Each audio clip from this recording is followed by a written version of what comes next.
யகூனு பஅதஹும் கௌமுன் யஷ்ஹதூன், பின்னர் ஒரு சமுதாயம் உருவாகும். யஷ்ஹதூன் சாட்சி சொல்வார்கள், சாட்சி சொல்வார்கள். வலா யுஸ்தஷ்ஹதூன் சாட்சிக்கு வாங்காண்டு யாரும் கூப்பிட்டிக்க மாட்டாங்க, சாட்சிக்கு வாங்காண்டு யாரும் கூப்பிட்டிக்க மாட்டாங்க. இன்றைக்கு நிறைய பேர் திருமணத்துக்கு சாட்சிக்கு பேர் எழுதிப்பாங்க. அவங்கள்ட்ட கேளுங்க எத்தனை சாட்சி நீங்கள் சொல்லிக்கிறீங்கன்னு தெரியாது. நிறைய திருமணத்துக்கு பாஞ்சு விழுந்து முன்னுக்கு போய் நான் சாட்சி என்றுவாங்க. ஆனால் எத்தனை திருமணத்துக்கு இவர் சாட்சி சொல்லிக்கிறாரு ஏது அதை பற்றி நம்மளுக்கு தெரியாது. ஆனால் திருமணம் இப்படி சாட்சி சொல்கிறவங்க இருக்கிறாங்க. திருமண மஜ்லிஸ்களில் குறிப்பாக அன்றைக்கு யாரோ ஒருத்தர் முக்கியமான ஒரு நபர் வந்துடுவார், அவரை என்ன செஞ்சிருவாங்க, முற்படுத்திடுவாங்க. அவர் அதுக்குரிய என்ன நடக்குதுன்னு தெரியாமல் சாட்சி சொல்கிறவங்க திருமண மஜ்லிஸில் நிறைய என்ன செய்யலாம், நீங்கள் காணலாம். முதலா சாட்சி அவங்களோட பேர் என்ன அப்படின்னு எழுதிக்கணும், அவருக்கு இதுக்கு என்ன ரிலேஷன், ஆனால் அவர் சாட்சி சொல்லிடுவார். இந்த பண்பு சஹாபாக்கட காலத்தை என்ன செய்யல இருக்கிறது. இது சாட்சி, சாட்சி என்பது இஸ்லாத்தில் எந்த விஷயத்தில் சாட்சி சொன்னாலும் இறைவனை வச்சு சாட்சி சொல்கிற விஷயம். இறைவனை முன்னு சாட்சி என்பது இஸ்லாமிய பார்வையில் ஒருத்தரோட களத்தை எடுக்கக்கூடிய இடத்துக்கு வருது, மரண தண்டனைக்கு வருது. அப்படி இந்த விபச்சாரத்துக்கு 4 பேர் சாட்சி சொல்கிறாங்கன்னா அது என்ன, அல்லாஹ்வுடைய சட்டத்தை நடைமுறைப்படுத்துறதுக்கான அந்த சாட்சி. இந்த சாட்சியம் என்கின்ற பகுதி, அதாவது சொல்ல முந்தைய ஓடி வந்து சாட்சி சொல்கிற மாதிரி என்ன செய்வார்கள், இருப்பார்கள். பாருங்க, யஷ்ஹதூன வலா யுஸ்தஷ்ஹதூன் சாட்சிக்கு வாங்கன்னு கூப்பிட்டிருக்க மாட்டாங்க, ஆனால் சாட்சி சொல்வார்கள்.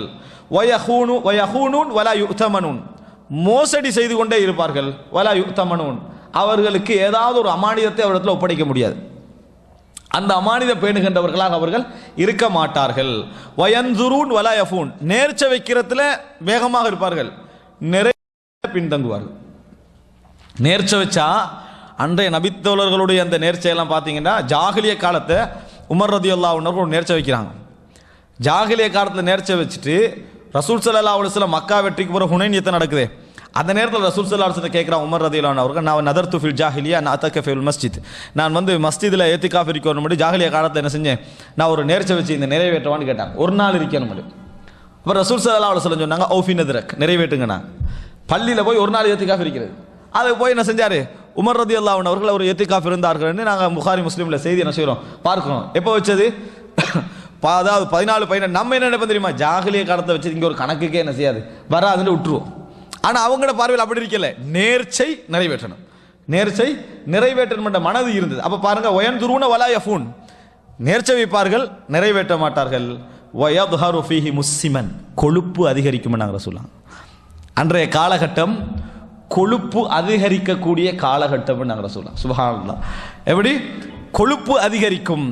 தமிழ் புகாரியுடைய டிரான்ஸ்லேஷன் பாட்டு பிரக்கெட்டில் பருமன் தொந்தி என்று போட்டிக்கிறாங்க. எப்படி போட்டிக்கிறாங்க, பிரக்கெட்டில் தொந்தி அப்படின்னு போட்டிக்கிறாங்க. ஏன்னா கொழுப்பு விளங்குறடா, அதுதானே கொழுப்பு விளங்குறட தொந்தின்னு போட்டிக்கிறாங்க. அப்படி என்னன்னா சிமன் அப்படின்றது கொழுப்பு விளங்குறதுக்கு கொஞ்சம் கொஞ்சம் இடம் இருக்குது.